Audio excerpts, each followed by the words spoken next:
بسم الله الرحمن الرحيم إن الحمد لله نحمده ونستعينه ونستغفره ونؤمن به ونتوكل عليه ونعوذ بالله من شرور أنفسنا وسيئات أعمالنا من يهده الله فلا مضل له ومن يضلله فلا هادي له وأشهد أن لا إله إلا الله وحده لا شريك له وأشهد أن محمدا عبده ورسوله أما بعد يا أيها الناس اتقوا ربكم الذي خلقكم من نفس واحدة وخلق منها زوجها وبث منهما رجالا كثيرا ونساء واتقوا الله الذي تساءلون به والأرحام إن الله كان عليكم رقيبا وقال أيضا يا أيها الذين آمنوا اتقوا الله حق تقاته ولا تموتن إلا وأنتم مسلمون وقال أيضا يا أيها الذين آمنوا اتقوا الله وقولوا قولا سديدا يصلح لكم أعمالكم ويغفر لكم ذنوبكم ومن يطع الله ورسوله فقد فاز فوزا عظيما اللهم صل على محمد وعلى آل محمد كما صليت على إبراهيم وعلى آل إبراهيم إنك حميد مجيد اللهم بارك على محمد وعلى آل محمد كما باركت على إبراهيم وعلى آل إبراهيم إنك حميد مجيد قال الله تعالى في القرآن الكريم فأعوذ بالله من الشيطان الرجيم بسم الله الرحمن الرحيم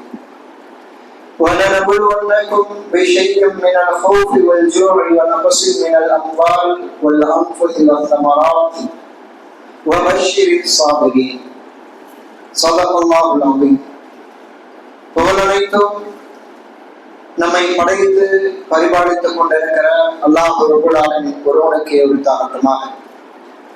அவனுடைய அன்பும் கருணையும் சாந்தியும் சமாதானமும் எல்லகத்த வந்த இறுதி தூதர் முஹம்மது ரசூலுல்லாஹ் ஸல்லல்லாஹு அலைஹி வஸல்லம் அவர்கள் மீதும் அவர்களின் அடிச்சுவடுகளை அப்படியே பின்பற்றி வாழ்ந்த சஹாபாக்கள், சஹாபிய பெண்மணிகள், தாபீன்கள், தபா தாபீன்கள், மேலும் குறிப்பாக ஜும்மா என்கிற இறை கடமையை நிறைவேற்றுவதற்காக குறித்த நேரத்தில் இறையிடத்தில் ஒன்று கொண்டிருக்கிறார் நம் அவர்கள் அனைவரின் மீதும் அல்லாஹ்வுடைய அன்பும் கருணையும் சாந்தியும் சமாதானமும் என்றென்றும் நிலைநிறுவட்டுமாம்.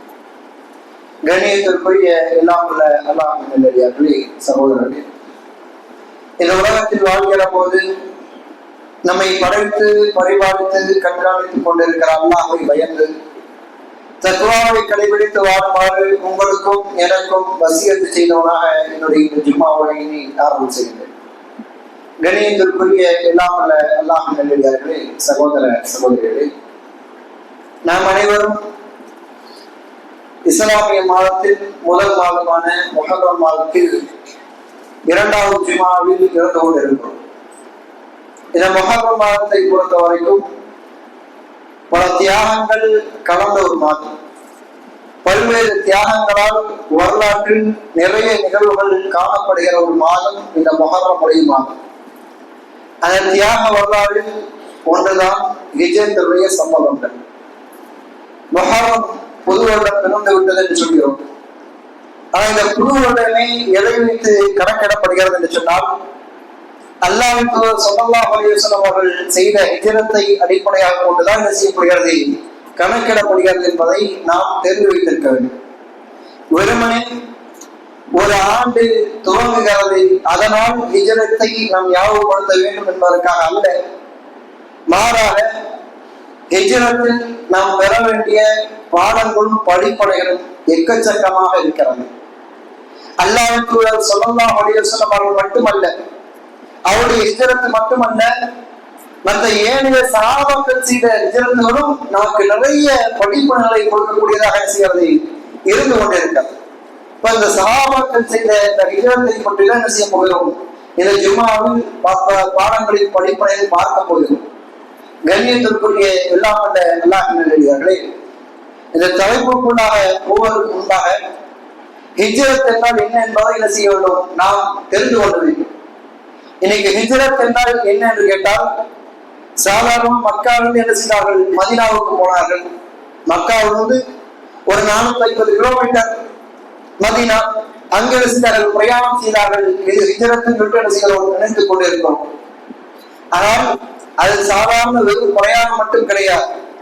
மாறாக அந்த பிரயாணத்தில் அவர்கள் செய்த தியாகங்கள், அவர்கள் பட்ட கஷ்டங்கள், அவர்கள் அனுபவித்த வேதனைகள், இவை அனைத்தையும் இந்த ஹிஜ்ரத் என்றால் என்ன என்பதை என்ன செய்யும், நமக்கு சொல்லிக் கொடுத்தது.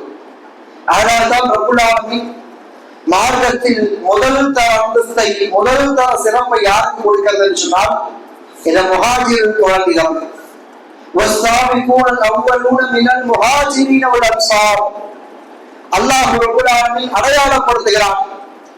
நன்மையில் முந்திக் கொண்டவர்கள் முஹாஜிர்கள் அன்சார்கள் என்று சொல்லி முதலில் முஹாஜிர்கள் என்று செய்கின்றார், தனியாக பட்டியலிட்டு சொல்கின்றார். இன்னும் அவர்களுக்கு ஏராளமான வாக்குறுதிகளை கொடுக்கிறார். அவருடைய பாவங்களை நாம் மன்னித்து விட்டோம், அவர்களுக்கு நல்ல வாழ்க்கையை நாம் அமைத்துக் கொடுப்போம், இன்னும் அவருடைய என்னுடைய அன்பை பெற்று விட்டார்கள், என்னுடைய பொருத்தத்தை பெற்று விட்டார்கள் என்று சொல்லி ரப்புல் ஆலமீன் ஒன்றல்ல இரண்டல்ல பல்வேறு சிறப்புகளை சிலாவித்து சொல்கின்றார் இந்த ஹிஜ்ரத் செய்தவர்களை பற்றி. காரணம் என்ன, இப்படி என்ன செய்து விட்டார்கள்? இன்னைக்கு இந்தியாவிலிருந்து நம்ம என்ன செய்கிறோம், மக்காவுக்கு போகிறோம், மதீனாவுக்கு போகிறோம், இத்தனை கிலோமீட்டர் தாண்டி போகிறோம். ஆனா நமக்கு அந்த சிறப்புகள் கிடையாது. ஆனா இன்னைக்கு 450 கிலோமீட்டர் என்ன செய்தார்கள், சென்றார்கள். ஆனா அவர்களுக்கு ரப்புல் ஆலமீன் பட்டியலிட்டுக் கொண்டே போகிறார் சிறப்புகளை. காரணம் என்ன, அவர்கள் செய்த அந்த தியாகங்கள் என்பவர்கள். தியாகம் என்றால் ஏதோ ஒன்றல்ல இரண்டல்ல, வாழ்க்கையில் எல்லாவற்றையும் செய்தார்கள், எடுத்து உதவி தண்ணி விட்டு போனார்கள் சஹாபாக்கள். அது குறிப்பாக சொல்ல வேண்டும் என்று சொன்னால், முஸாப் இப்னு உமைர் என்று சொல்லக்கூடிய நபித்தோர் மக்காவிலிருந்து என்ன செய்கிறார், மதீனாவுக்கு செல்கிறார். இஸ்லாத்தினுடைய முதல் தாய், இஸ்லாத்தினுடைய முதல் அழைப்பாளர் யார் என்று சொன்னால் முஸாப் இப்னு உமைர் ரலியல்லாஹு அன்ஹு. மக்காவிலிருந்து மதீனாவுக்கு என்ன செய்கிறார்கள், தாவாவுக்காக போகிறார்கள், சென்று இஸ்லாத்தை பரப்புகிறார்கள். ஆனால் அவர் மதீனாவில் வாழ்கிற போது அவருடைய நிலைமை எப்படி இருக்கும் தெரியுமா? மதீனாவில் அந்த சஹாபியை பார்க்கிற போது அவருடைய ஆடைகள் எல்லாம் செய்யப்பட்டிருக்கும் என்று சொன்னார்கள். அப்படியே ஒட்டுகள் போடப்பட்டிருக்கும். அந்த சஹாபியை பார்க்கிற போது தெருக்களில் தெரு சாலையோரத்தில் அங்கங்கே செய்வார்கள், சில நேரங்கள் விழுந்து கிடப்பார்கள். காரணம் என்ன, பசியின் மயக்கத்தினால் பசியை தாங்க முடியாமல் செய்திருப்பாங்க, விழுந்து கிடந்திருப்பாங்க. இந்த அளவுக்கு கஷ்டப்பட்ட ஒரு நபித்தோழர் இப்படி சிரமத்தை சொல்கிற போது வாழ்நாள் முழுக்க சிரமத்தை அனுபவித்தவர் என்று சொல்லி என்ன செய்யக்கூடாது, நாம நினைத்து விடக்கூடாது. காரணம், அவர் மக்காவில் வாழ்கிற போது எப்படி வாழ்ந்தார் தெரியுமா? அல்லாஹ் ஸல்லல்லாஹு அலைஹி வஸல்லம் அவர்கள் சொல்வார்கள், மக்காவிலேயே ஒரு மிகவும் அலங்கார பொருளாக திகழ்ந்த ஒரு நபர் முஸாப் இப்னு உமைரை தவிர வேறு யாரையும் நாம் பார்க்கவில்லை என்று சொல்வார். அந்த அளவுக்கு என்ன செய்வார்கள், செல்வ செழிப்போடு காணப்படுவார்கள். இவர் ஒரு பாதையில் வந்தார் என்று சொன்னால் அந்த பாதை முழுக்க செய்யும் தருமனும் கமலும் அந்த அளவுக்கு விலை கூடி அத்தனை என்ன செய்வார்கள், பயன்படுத்துவார். முஸாப் இப்னு உமைர் அவர்கள் ஒரு இடத்திற்கு வந்து அமர்ந்தால் அந்த சபைக்கே சிறப்பு, அந்த அளவுக்கு மக்களின் மத்தியில் பார்க்கப்படக்கூடியவர்கள் முஸாப் இப்னு உமைர் ரலியல்லாஹு அன்ஹு. காரணம் என்ன, அவ்வளவு பெரிய பணக்காரர். அவருடைய தாயுடைய சொத்துக்களுக்கெல்லாம் இவர் அடுத்த வாரிசாக வரப்போவர். அவருடைய தாய் மிகப்பெரிய செல்வத்தை உடையவராக இருந்தார். ஆனா இஸ்லாத்தை ஏற்றுக்கிறார். தாய் சொல்கிறார், ஒன்னு இஸ்லாத்தை விட்டு, இல்லை என்றால் இஸ்லாத்தை தான் நான் பிடிப்பேன் என்று சொன்னால் என்னுடைய சொத்திலிருந்து எதுவுமே உனக்கு கிடைக்காது என்று சொன்னார். அப்பொழுது முஸாப் இப்னு உமைர் ரலியல்லாஹு அன்ஹு என்ன செய்தார்கள் தெரியுமா? இன்றைக்கு போல பொருளாதாரம் மாறும் என்று சொன்னால் என்று பல மக்கள் பொருளாதாரத்தை தேர்ந்தெடுத்துக் கொள்கிறார். ஆனா அதே நிலை முஸாப் இப்னு உமைர் ரலியல்லாஹு அன்ஹு வைக்கப்பட்டது. முஸாபே, நீ இப்போது இருக்கிற இதே சுகபோக வாழ்க்கையில் நீ வாழ்க்கை முழுக்க வாழலாம். எப்படி? உடைய மார்க்கத்தை விட்டு வந்தார். இல்ல மார்க்கம் தான் பெரிது, அல்லாஹ் தான் பெரிது, அல்லாஹ்வுடைய தூதத்தான் பெருசு போக வேண்டும் என்று சொன்னார். என்னுடைய சொத்து எதுவுமே உனக்கு கிடைக்காது என்று சொல்லி அவருடைய தாய் சொல்லி விடுகிறார். ஆனா சொத்து போனா என்ன, மார்க்கம் மட்டும் போதும் என்று சொல்லி மக்காவிலிருந்து என்ன செய்கிறார்கள், மதீனாவுக்கு வருகிறார்கள். இறுதியில் அவருடைய முடிவு எப்படி இருந்தது சொன்னால், வாழ்க்கையில் எல்லாவற்றையும் தியாகம் செய்தார்கள். எதுவுமே இல்லை என்கிற போது கடைசியாக அந்த உயிரை கூட என்ன செய்தார்கள், இறைவன் பாதையில் தியாகம் செய்தார்கள். அவர்கள் எப்படி உலக போர்க்களம் நம்ம எல்லோருக்கும் தெரியும். ஒரு கடுமையான ஒரு போர்க்களம். அல்லாஹ்வின் தூதர் ஸல்லல்லாஹு அலைஹி வஸல்லம் பற்கள் உடைக்கப்பட்டது. அல்லாஹ்வின் தூதருடைய மேலே எங்கும் செய்தது ரத்தம் கொட்டியது என்பதை பற்றி என்ன செய்கிறோம், பார்க்கிறோம். கிட்டத்தட்ட 70 சஹாபாக்கள் கொல்லப்பட்டார்கள். அதில் ஒருவர் தான் இந்த முஸாப் இப்னு உமைர் ரலியல்லாஹு அன்ஹு. எப்படி கொல்லப்பட்டார்கள்? அல்லாஹ்வின் தூதர் ஸல்லல்லாஹு அலைஹி வஸல்லம் அவருடைய கட்டளையை மீறியதன் காரணமாக கைக்கு கிடைத்த ஒரு வெற்றி என்ன செய்கிறது, கிடைக்காமல் போகிறது. ரசூலுல்லாஹி ஸல்லல்லாஹு அலைஹி வஸல்லம் அவர்கள் அம்பு நிறுத்தக்கூடிய வீரர்களை நிறுத்தி சொல்றாங்க, எங்களுடைய உடல்களை பறவைகள் கொத்தி சாப்பிடுவதை கண்டாலும் நினைச்சாங்க, நீ கீழே வராது. அல்லது ஒருவேளை நாங்கள் வெற்றி பெற்று எதிரிகள் புறமுதுகு காட்டி ஓடினாலும், தங்களுடைய ஆயுதங்களை கனிமத்துகளை கீழே போட்டு விட்டு ஓடினாலும் அதை எடுப்பதற்கு கூட இந்த செய்கிறார்கள், வந்து விடாதீர்கள், நான் அனுமதி கொடுக்கிற வரைக்கும் அந்த இடத்துல வந்து யாரும் வரக்கூடாது ரசூலுல்லாஹ் சொன்னாங்க. ஆனா போர்க்காலத்தில் ஒரு குறிப்பிட்ட நிலையில் முஸ்லிம்களுக்கு என்ன செய்கிறது, வெற்றி கிடைக்கிறது. காஃபிர்கள் புறமுதுகு காட்டி என்ன செய்கிறாங்க, ஓடுறாங்க. ஆனா அல்லாஹ்வுடைய தூதர் என்ன எச்சரிக்கை கொடுத்தார்களோ அந்த எச்சரிக்கை சஹாபாக்கள் மீறிவிட்டார்கள். ஒரு சில சஹாபாக்களை தவிர அந்த எதிரிகள் கீழே போட்டு விட்டு ஓடக்கூடிய அந்த கனிமத்தை பார்த்த உடனே அந்த ஆசிரியர் என்ன செய்கிறார்கள், அந்த மலையை விட்டு கீழே இறங்கி வந்தார். இறுதி என்ன நடந்தது, இதை சுதாரித்துக் கொண்ட அப்பொழுது காபிராக இருந்தவர் குதிரை படைக்கு தளபதியாக இருக்கிறார், தலைமை தாங்குகிறார். இதை கவனிக்கிறார். இது வரைக்கும் அந்த மலைக்கு என்ன செய்யறது, பாதுகாப்பு இருந்தது. இப்பொழுது அந்த பாதுகாப்பு இல்லை, எனவே என்ன செய்யலாம், அந்த மலையை சுற்றி அடிக்கலாம் என்று சொல்லி அப்படி ஓடிக்கொண்டே இருந்தவர்கள் செய்கிறார்கள். அப்படியே அந்த மலையை சுற்றி வரார். சுத்தி வந்து முஸ்லிம்களுக்கு பின்னால் இருந்து என்ன செய்கிறார்கள், தாக்குதல் தொடுக்க ஆரம்பிக்கிறார்கள். எந்த அளவுக்கு முஸ்லிம்கள் நிலை கொள்கிறார்கள் என்று சொன்னால், யார் முஸ்லிம் யார் காஃபிர் என்று சொல்லி முஸ்லிம்களால் என்ன செய்ய முடியவில்லை, அடையாளம் கண்டு கொள்ள முடியவில்லை. பின்னால் முதுகிலிருந்து என்ன செய்கிறார்கள், அடிக்கிறார். இந்த பக்கம் திரும்பினா திரும்பி மறுபடியும் என்ன செய்யறாங்க, போர்க்காலத்திற்கு வந்து 2 பக்கமும் காஃபிர்கள் நிறைந்து விட்டார்கள். முஸ்லிம்கள் நடுவில் மாட்டிக்கொண்டார்கள். 70 பேர் என்ன செய்யப்படுகிறார்கள், கொல்லப்படுகிறார்கள். அந்த கட்டத்துல எங்கு பார்த்தாலும் ரத்தம், எங்கு பார்த்தாலும் முஸ்லிம்கள் வீரர்கள் உடல்கள் செய்கிறது சரிகிறது.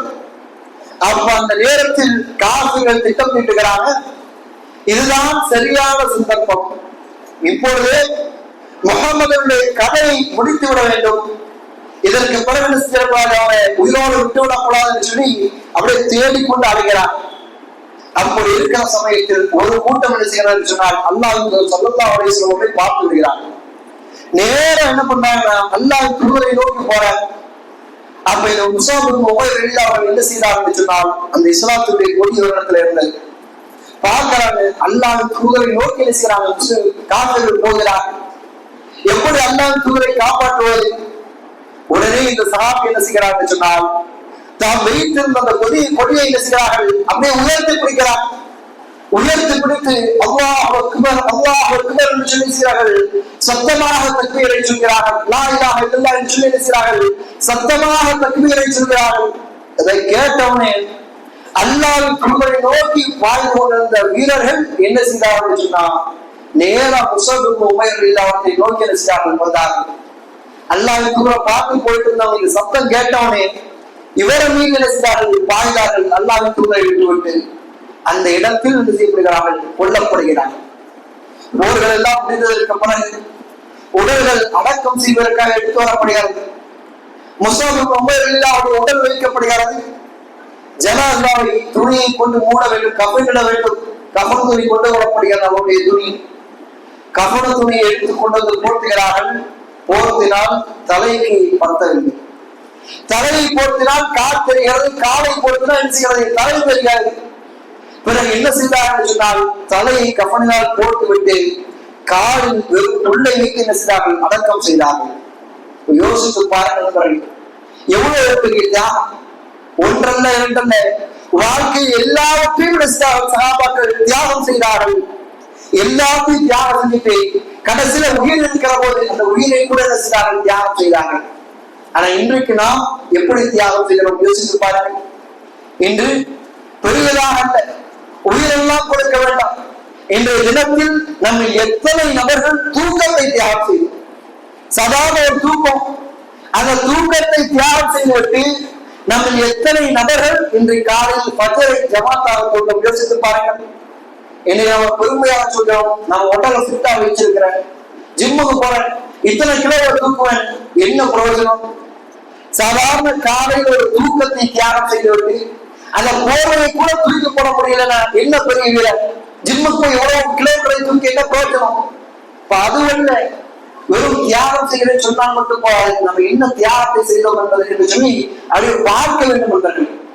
நாம இன்னும் நினைத்து கொண்டு இருக்கிறோம் அப்படின்னு சொன்னா, தியாகம் இல்ல சகாபாக்கள் செய்தால் போதுமானது, நாம தியாகம் செய்ய தேவையில்லை, நான் கஷ்டப்பட தேவையில்லை, நான் சிரமப்பட தேவையில்லை, ஆனா நான் சொர்க்கத்துக்கு மட்டும் என்ன செய்யணும், அப்படி டைரக்டா போகிறோம் என்று சொல்லி என்ன செய்கிறோம், நினைக்கிறோம். ஆசைப்படுவது தவறல்ல, ஆனால் அதற்காக என்ன உழைப்பை நாம் செய்தோம் என்று சொல்லி நம்ம ஒவ்வொருவரும் யோசித்து பார்க்க கடமைப்பட்டு இருக்கிறோம். காரணம், சகாபாக்கள் அவ்வளவு சிரமத்தை செய்தாங்க, காரணம். ஆனா அவர்கள் சொன்ன அதே கலிமாவ, அதே வார்த்தை லா இலாஹ இல்லல்லாஹ் முஹம்மது ரசூலுல்லாஹ், அதே வார்த்தையை நாம சொல்லி இருக்கிறோம். அவங்க எந்த அல்லாஹ் மீது நம்பிக்கை வைத்தாரோ அதே அல்லாஹ் நாம் நம்பிக்கை வைத்துக் கொண்டு இருக்கிறோம். அவங்க எந்த வேதத்தை குர்ஆனை படித்தாரோ அதே வேதத்தை தான் நாம் இன்று படித்துக் கொண்டிருக்கிறோம். அவர்கள் எப்படி தொழுதாரோ அதே போல செய்கிறோம். நம்முடைய தொழுகை எல்லா வழக்கங்களும் இருக்காது. ஆனா நம்முடைய வாழ்க்கை தியாகம் என்று சொல்லி என்ன இருக்கு யோசிச்சு பாருங்க. காலையில் தூக்கத்தை கூட என்ன செய்ய முடியவில்லை, நம்மால் தியாகம் செய்ய முடியவில்லை. அந்த அளவுக்கு என்ன செய்கிறோம், ஒரு பலவீனமாக இருக்கிறோம். வெறும் தியாகம் என்று சொன்னா அந்த காலத்துல இருந்து உள்ளவங்க செஞ்சா போதும், சகாபாக்கள் செஞ்சா மட்டும் போதும், அப்படி அல்ல. தியாகம் என்பதை, சிரமம் என்பதை இந்த உலகத்தில் முஸ்லிம்களாக பிறந்த ஒவ்வொருவரும் சந்திக்க வேண்டிய ஒன்று. ஒவ்வொருவரும் என்ன செய்யணும், அந்த தியாகத்தை செஞ்சே ஆகும். ரப்புல் ஆலமீன் ஒரு கஷ்டமே படாம, ஒரு எந்த ஒரு தியாகமே பண்ணாம சொர்க்கத்துக்கு போய்விடலாம் என்று சொல்லி ஒரு வாய்ப்பை வைத்திருந்தால் அந்த வாய்ப்பை முதலில் யாருக்கு கொடுத்திருக்கணும், அல்லாஹ் தூதருக்கு கொடுத்திருக்கணும். ஏன்? ஏனென்றால் ரப்புல் ஆலமீன் அப்படித்தான் அடையாளப்படுத்துகிறார். வமா அர்ஸல்னாக இல்லா ரஹ்மத்தல் லில் ஆலமீன். நபியே, இந்த உலகத்திற்கு நாம் உண்மை ஒரு அகிலத்தின் அனுப்புரையாகவே தவிர, ஒரு கிஃப்டாகவே தவிர நாம் அனுப்பவில்லை என்று சொல்கின்றான். அப்படி அகிலத்தின் அருள்பொழிக்கு என்ன செஞ்சிருக்கணும், அந்த வாய்ப்பை ரப்புல் ஆலமீன் கொடுத்திருக்கோம். இந்தாங்க தூதரே, எந்த கஷ்டமும் படாதீங்க, சிரமப்படாதீங்க, சொர்க்கத்துக்கு போயிருந்துட்டு அந்த வாய்ப்பை கொடுத்திருக்க வேண்டும். ஆனா அந்த வாய்ப்பு என்ன செய்யல, கொடுக்கவில்லை. சொல்ல போனால் நம்மை விட அதிகமான தியாகங்களை செய்தவர்கள் அல்லாஹ் ஸல்லல்லாஹு அலைஹி வஸல்லம் அவர்கள், நம்மை விட அதிகமான கஷ்டங்களை பட்டவர்கள் அல்லாஹ் ஸல்லல்லாஹு அலைஹி வஸல்லம் அவர்கள். நாம் இன்று ஃபஜ்ருக்கு எழ வேண்டும் என்று சொன்னால் அல்லாஹ் தூதரை பொறுத்தவரைக்கும் இரவு துறைக்கு என்ன செய்யணும், எழுந்து விட வேண்டும். இதை நம்ம சின்ன சூரத் ஓதி தொழ வைப்பதற்கே கஷ்டப்படுகிறோம் என்று சொன்னால் அல்லாஹ் தூதர் ஸல்லல்லாஹு அலைஹி வஸல்லம் அவர்கள் ஒரே ரக்காத் சூரத்துல் பக்கராவையும் ஓதுவார்கள், ஆல இம்ரானையும் ஓதுவார்கள், அன்னிசாவையும் ஓதுவார்கள். ஓடி முடித்த கால்கள் எல்லாம் பிரிங்கி அவ்வளவு சிரமங்களை என்ன செய்வார்கள், தாங்குவார்கள். இன்னும் எப்படிப்பட்ட சோதனைகள் எல்லாம் சந்தித்தார்கள். தூதரானதற்கு பிறகு ஆயிஷா ரலியல்லாஹு அவர்கள் சொல்கிறார்கள், அல்லாஹ் தூதர் ஸல்லல்லாஹு அலைஹி வஸல்லம் அவர்கள் தூதராக தேர்ந்தெடுக்கப்பட்டதற்கு பிறகு உயிரோடு இருக்கக்கூடிய காலம் எல்லாம் தொடர்ந்து 3 நாட்கள் வயிறாக சாப்பிட்டது கிடையாது சொல்லி செய்கிறார்கள், சொல்லி காண்பிக்கிறார். அந்த அளவுக்கு சிரமப்பட்டார். இன்னும் இழப்புகள் எந்த அளவுக்கு சந்தித்தார்கள். அல்லாஹ் ஸல்லல்லாஹு அலைஹி வஸல்லம் அவர்கள் உயிரோடு இருக்கும் பொழுதே, அல்லாஹ்வுடைய தூதர் உயிரோடு இருக்கும் பொழுதே ஃபாத்திமா ரலியல்லாஹு அவர்களை தவிர மற்ற அனைத்து குழந்தைகளும் அல்லாஹ் கண் முன்னாலே, அல்லாஹ் தூதருடைய கண் முன்னாலே இறந்தார்கள். அல்லாஹ் தூதர் அவர்களுக்கு தொழ வைத்தார்கள், கஃனிட்டார்கள், அடக்கம் செய்தார்கள் என்பதை பார்க்கிறோம். இப்படி வாழ்க்கை முழுக்க சிரமம் இருந்தது. இதெல்லாம் எதை குறிப்பிடுகிறது, நம்முடைய வாழ்க்கையில் கொஞ்சமாக என்ன செய்ய வேண்டும், சிரமப்பட வேண்டும். கொஞ்சமாக தியாகத்தை என்ன செய்ய வேண்டும், அனுபவிக்க வேண்டும். எதையுமே செய்யாமல் நாம் சொர்க்கம் போவேன் என்று சொன்னால் அது நடக்காத ஒரு காரியம் வரும். அதைத்தான் ரப்புல் ஆலமீன் எப்படி கேட்கிறார் என்று சொன்னால், அஃபஹஸிபுதும் அன் ததுகுலுல் ஜன்னah, ஏப்பா நீங்கள் சொர்க்கத்துக்குள் இலகுவாக சென்று விடலாம் என்று நினைக்கிறீர்களா? வலம்மா யாத்திக்கும் மகளுள்ளதின கலவுமின் கவலைக்கும், உங்களுக்கு முன்னால் வாழ்ந்த நபர்களுக்கு எப்படி சோதனைகள் வேதனைகள் எல்லாம் வந்ததோ அது எதுவுமே இல்லாமல் நீங்கள் வெறும் முஸ்லிம்கள் என்று சொல்கிற ஒரே காரணத்திற்காக சொர்க்கத்திற்குள் நுழைந்து விடலாம் என்று சொல்லி பார்க்கிறீங்களா சொல்லிட்டு எல்லாம் என்ன செய்கின்றான், கேள்வி கேட்கிறான். என்ன செய்ய வேண்டும்? தியாகத்தை செய்ய வேண்டும். காலை உதவி செய்யணும், தூக்கத்தை தியாகம் செய்ய வேண்டும். ஜும்மா என்று சொன்னால் வியாபாரத்தை தியாகம் செய்ய வேண்டும். இப்படி நம்முடைய வாழ்க்கையை தியாகம் என்ன செய்ய வேண்டும், இருக்க வேண்டும் என்பார்கள். அது விஜயத்தில் ஒரு நபர் அல்ல, இரண்டு நபர்கள் அல்ல, திரும்பக்கூடிய பக்கங்களில் எல்லா பக்கத்திலும் தியாகங்கள் தான் இருந்தது. அந்த தியாகத்தில் ஒன்றை பார்க்க வேண்டும் என்று சொன்னால் சுஹைப் ரூமி ரலியல்லாஹு அவர்கள் இஸ்லாத்தை மக்காவில் இருக்கிறார்கள். மதீனாவுக்கு ஹிஜ்ரத் பண்ணி வராங்க. வரக்கூடிய நேரத்தில் காஃபிர்கள் என்ன செய்கிறார்கள், அப்படியே சூழ்ந்து விடுகிறார்கள். காஃபிர்கள் எல்லோரும் சூழ்ந்து விட்டார்கள்.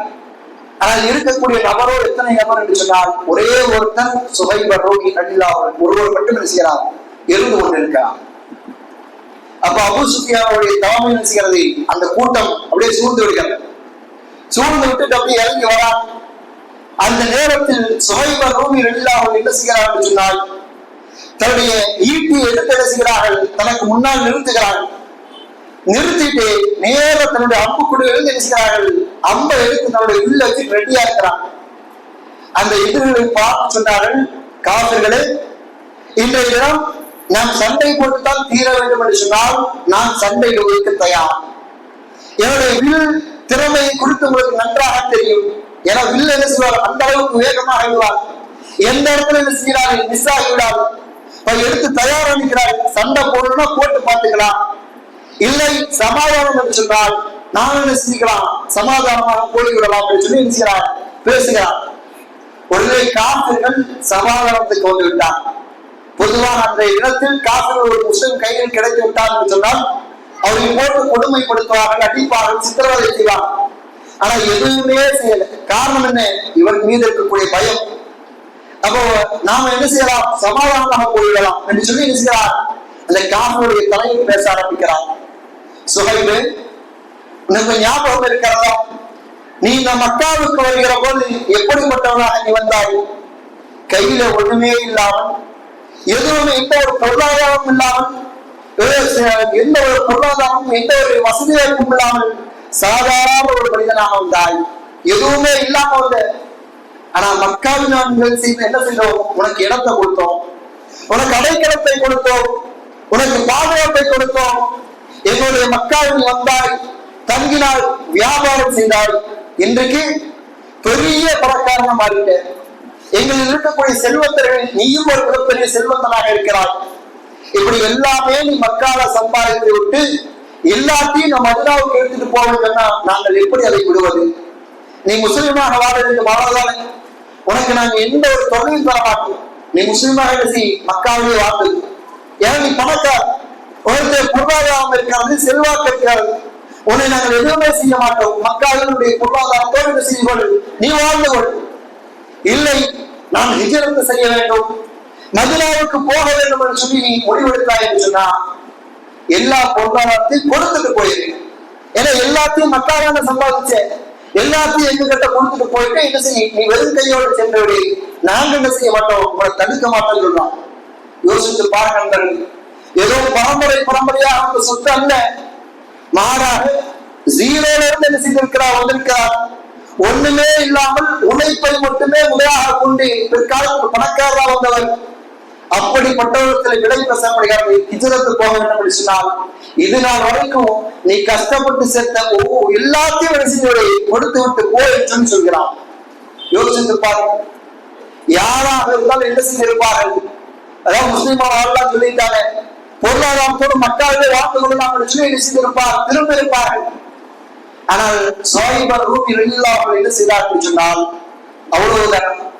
பொருளாதாரம் தானே, என் மக்கள் இந்த இடத்தில் எனக்கு இன்னொரு சொத்துக்கள் இருக்கிறது, என்னிடத்தில் இவ்வளவு பொருளாதாரம் இருக்கிறது சொல்லி எல்லாத்தையும் கொடுத்து விட்டு என்ன செய்தார்கள், வெறும் ஆளாக தன்னந்தனியாக என்ன செய்தார்கள், மதீனாவுக்கு வந்து சேர்ந்தார்கள். சுஹைப் ரூமி ரலியல்லாஹு மதீனாவுக்கு வருகிற போது அல்லாஹ்வின் தூதர் ஸல்லல்லாஹு அலைஹி வஸல்லம் அவர்கள் எழுந்து ஓடோடி சென்று என்ன செய்தார்கள், வரவேற்றார்கள்.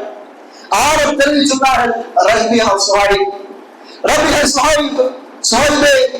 உன்னுடைய வியாபாரம் லாபம் தரட்டும், உன்னுடைய வியாபாரம் லாபம் தரட்டும் என்று சொல்லி இருக்கிறார்கள். ஆரத்திலையும் சொன்னார்கள். அந்த அளவுக்கு தியாகம் செய்தார்கள். யோசித்து பாருங்க.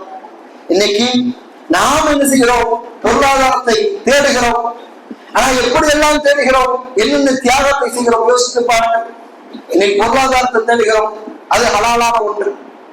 ஆனால் அந்த பொருளாதாரத்தை என்ன செய்கிறோம்? அதை சம்பாதிப்பதற்காக பொய்யை உள்ளே கலக்குகிறோம், அதனுடைய வட்டியை கலக்குகிறோம், அதனுடைய மோசடிகளை கலக்குகிறோம்.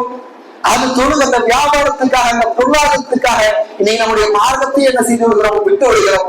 சொல்ல போனா இன்னைக்கு பல நபர்கள் தொழுகை விடுவதற்கு காரணமாக சொல்வது என்று சொன்னார், வியாபாரத்தை தான் சுட்டி காண்பிக்கிறார். என்ன சொல்கிறார்? ஃபஜ்ருக்கு ஏங்க வரல என்று சொன்னால் தூங்கிட்டாங்க. லுஹருக்கு ஏங்க வந்த? லுஹருக்கு தான் வேலைக்கே போனேன்.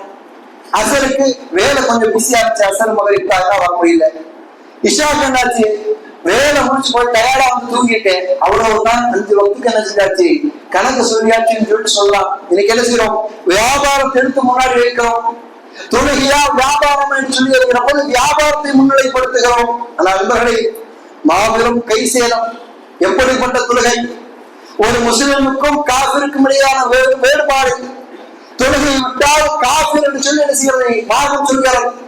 வேற எந்த ஒரு விவாதத்துக்கு அப்படி சொல்லல. ஒரு இடத்துல பணம் இருக்கிறது, ஹஜ் செய்யாமல் இருக்கிறாரு, அவர் காபிர்னு மார்க்கம் சொல்லல. ஒரு இடத்துல ஆரோக்கியம் இருக்கிறது, ஆனா நோன்பு வைக்காம இருக்கிறார், அவர் காபிர்னு மார்க்கம் என்ன செய்யவில்லை, சொல்லவில்லை. ஆனால் தொழாமல் ஒருவர் இருக்கிறார் என்று சொன்னால் அவரை காபிர் என்று சொல்லி என்ன செய்கிறது? மார்க்கம் அடையாளப்படுத்துகிறது. ஆனா அப்படிப்பட்ட தொழுகை இருக்கிறோம். இன்னைக்கு நாம ஒரு வியாபாரத்தை காட்டு எடுக்கிறோம், விடுகிறோம் என்று சொன்னால் நாம நம்முடைய வாழ்க்கையில் என்ன தியாகத்தை செய்கிறோம்? யோசித்து பாருங்கள். எந்த அளவுக்கு தொழுகை மிக முக்கியமானது. மன்னரையில் மரணத்து கிடப்பவரை எழுப்பி சலாம் அலைக்கும் உங்களுக்கு என்ன வேணும் என்று சொல்லி அவரை எழுப்பி கேட்டா கூட அவரை சொல்லுவாரு, 2 ரக்காத்துகளையும் தொழ வேண்டும் என்று சொல்லுவார். அல்லாஹ் ஸல்லல்லாஹு அலைஹி வஸல்லம் சொல்லி காண்பித்தார்கள். ஒரு ஜனாசாவை கடந்து போறார்.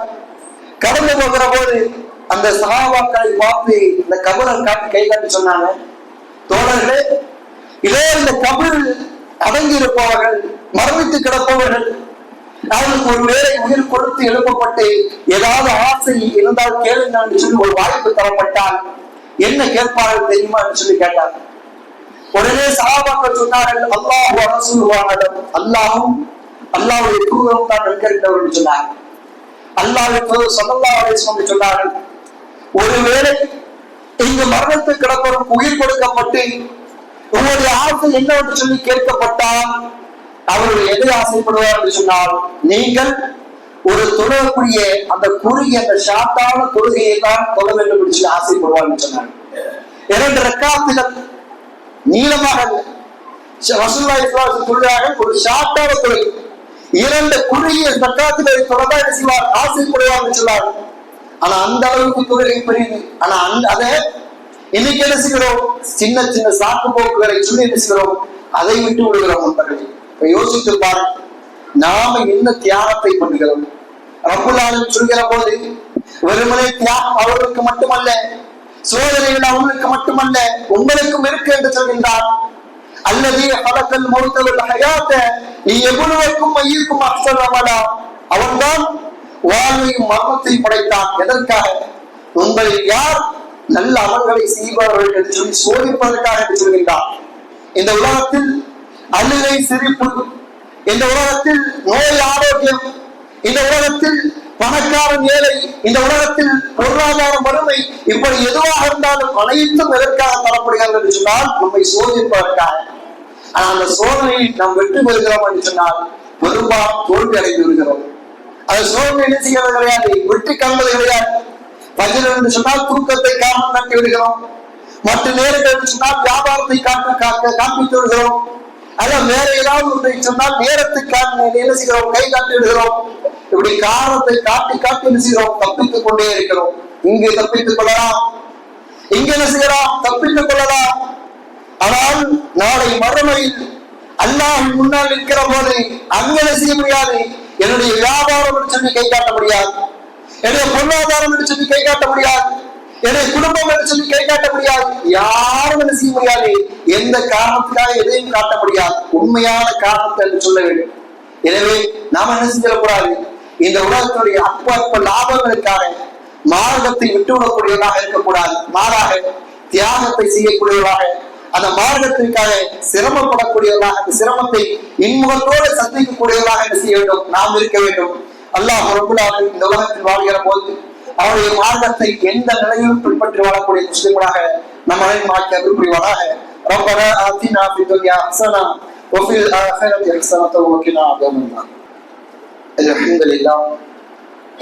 அல்ஹம்துலில்லாஹி ரப்பில் ஆலமீன். அஸ்ஸலாத்து வஸ்ஸலாமு அலா ரசூலில் கரீம் வ அலா ஆலிஹி வ அஸ்ஹாபிஹி வ மன் தபிஅஹும் பி இஹ்சானின் இலா யௌமிddin. அம்மா பஅத்.